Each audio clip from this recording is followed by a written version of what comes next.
তোমার ছেলে বাবা হয়ে এতটুকু লজ্জা হয় না?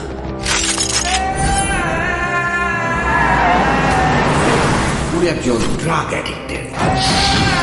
উনি একজন রেপিস্ট।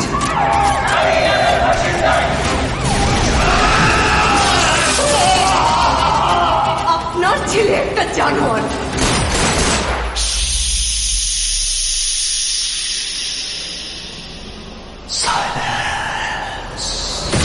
ওর এখনই এই অবস্থা, ওর ফিউচার কি? আমি আমার ফিউচার নিয়ে ভাবি না, অতীত নিয়েও ভাবি না। আমি শুধু একটা জিনিসই ভাবি, নিতো শুধুই আমার।